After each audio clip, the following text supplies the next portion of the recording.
এই যে শোনো, আমি নাসির হোসেনের মতো তুমি ছাড়া অন্য কোনো মেয়ের দিকে তাকাবো না। আমি আশরাফুলের মতো তোমার জীবন থেকে কখনোই হারিয়ে যাব না। তুমি আমাকে মাহমুদুল্লাহর মতো ভরসা করতে পারো। আমি শত অপমান সহ্য করেও নাজমুল হোসেন শান্তর মতো তোমাকে পাওয়ার চ্যালেঞ্জ নিব। তুমি আমাকে মেহেদি মিরাজের মতো ভরসা করতে পারো। রুবেল হোসেনের চাম ভাঙার মতো আমি কখনোই তোমার মন ভেঙে দিব না।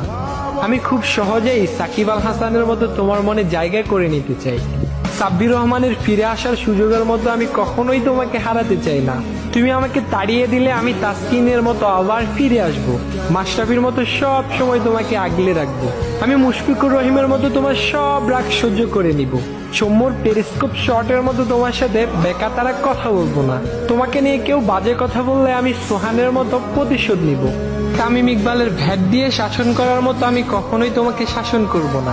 মোস্তাফিজুর রহমানের কাটারের মতো কাটিয়ে কখনো তোমার সাথে কথা বলবো না। আমি লিটন কুমার দাসের মতো তোমার ভালোবাসায় রাঙিয়ে রাখবো সব সময়। তুমি আমাকে তাইজুল ইসলামের মতো সব সময় তোমার বিপদে পাশে পাবে। আমি হয়তো দেখতে আসিফের মতো অনেক বেশি কিউট না, তবে আমি ইমরুল কায়েসের মতোই ভদ্র। বাংলাদেশের বিশ্বকাপ জয়ের স্বপ্নের মতো আমি তোমাকে সব সময় স্বপ্ন দেখি। তোমাকে পেয়ে গেলে বাংলাদেশের বিশ্বকাপ জয়ের মতো উদযাপন করব আমি।